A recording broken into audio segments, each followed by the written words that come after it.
Assalamualaikum warahmatullahi wabarakatuh.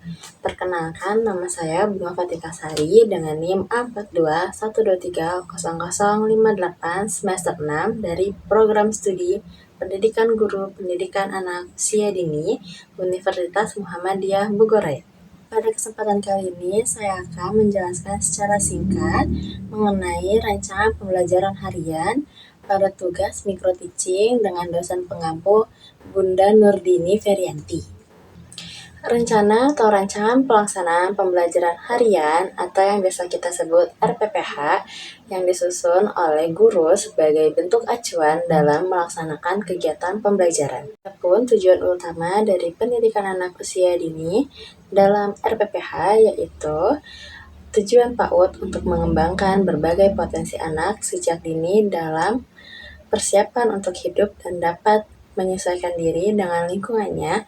Pendidikan anak usia dini juga membantu perkembangan motorik pada anak seperti kognitif, bahasa, dan sosial emosional pada anak. Berikutnya saya akan menjelaskan RPPH yang sudah saya rancang sendiri dengan tema, subtema, materi, dan bahan ajar yang aman, nyaman, dan menyenangkan untuk belajar bersama teman-teman kecil di sekolah. RPPH yang sudah saya rancang dengan tema cuaca, subtema pelangi, subtema dengan eksperimen sederhana pelangi busa pada kelompok anak usia 3-4 tahun. Tujuan utama pembelajaran ini yaitu untuk mengenalkan warna-warni pada anak, mengamati proses sederhana pada eksperimen, mengembangkan motorik halus melalui kegiatan mencampur dan menuangkan warna. Dan yang terakhir menunjukkan rasa ingin tahu dan rasa antusias dari teman-teman kecil. Pada poin kedua yaitu kompetensi dasar. Kompetensi dasar pada PAUD itu seperti apa sih? Nah, kompetensi dasar pada PAUD yaitu kompetensi yang berisikan kemampuan dan muatan pembelajaran untuk suatu tema pembelajaran pada pendidikan anak usia dini yang mengacu pada kemampuan inti pendidikan anak usia dini. Nah, yang pertama itu ada nilai agama dan moral, yaitu untuk mengenalkan ciptaan Tuhan kepada anak-anak, bagaimana terjadinya pelangi. Dan yang kedua ada kognitif, yaitu mengamati dan bereksperimen sederhana pada pelangi. Dan yang ketiga ada kompetensi bahasa, yaitu mengungkapkan hasil pengamatan pada anak-anak. Yang keempat itu ada motorik halus, yaitu seperti koordinasi tangan pada menuang dan mencampur.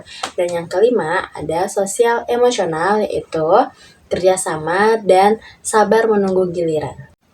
Pada poin ketiga yaitu alat dan bahan. Alat dan bahan apa sih yang harus kita persiapkan? Nah, alat dan bahan yang harus kita persiapkan itu seperti botol plastik, sabun cuci piring, air, pewarna makanan, nampan, tisu basah, karet, dan juga gunting. Poin selanjutnya yang keempat itu ada kegiatan pembelajaran. Pada kegiatan pembelajaran yang pertama itu adalah kegiatan pendahuluan.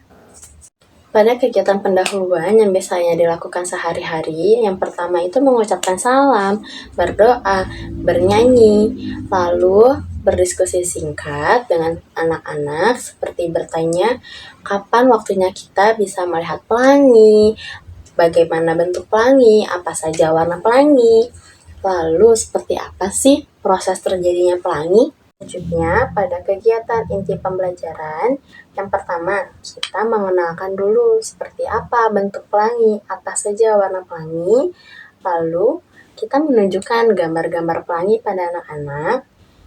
Selanjutnya, anak-anak bisa kita tanyai apa saja warna pelangi, lalu anak-anak biasanya akan menyebutkan apa saja warna pelangi yang ada pada gambar. Selanjutnya, kita bisa langsung pada puncak kegiatan pembelajaran hari ini, yaitu bereksperimen sederhana mengenai pelangi busa.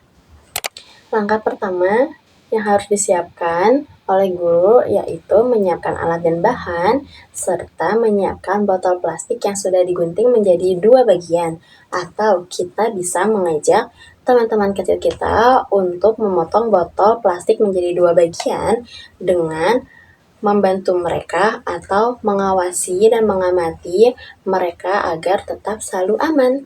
Selanjutnya, ajak anak untuk mengikat botol plastik yang sudah dipotong menjadi 2 bagian menggunakan tisu basah dan karet. Langkah selanjutnya, anak bisa menambahkan pewarna makanan dengan warna yang berbeda pada botol yang sudah ditutup dengan tisu basah. Selanjutnya, anak bisa meniup melalui atas permukaan botol sehingga menghasilkan busa warna. Ajak anak untuk mengamati proses perubahan warna dan busa yang terbentuk. Lalu, bisa kita tanya pada anak-anak, apa yang terjadi saat ditiup? Lalu anak-anak akan menceritakan hasil percobaan mereka. Dan yang terakhir yaitu kegiatan penutup. Yang pertama itu ada refleksi seperti menyebutkan warna-warna pelangi, seperti apa bentuk pelangi, dan mengajak anak-anak untuk berdiskusi singkat tentang kegiatan hari ini, bagaimana perasaan mereka ketika bermain bereksperimen sederhana tentang busa pelangi, lalu menyanyikan lagu penutup dan mengucapkan selamat tinggal, lalu selanjutnya berdoa dan pulang ke rumah masing-masing dengan aman dan selamat dengan hati yang menyenangkan. Baik, mungkin itu saja yang bisa saya sampaikan pada kesempatan kali ini. Kurang dan lebihnya saya mohon maaf. Wabillahi taufiq wal hidayah. Wassalamualaikum warahmatullahi wabarakatuh.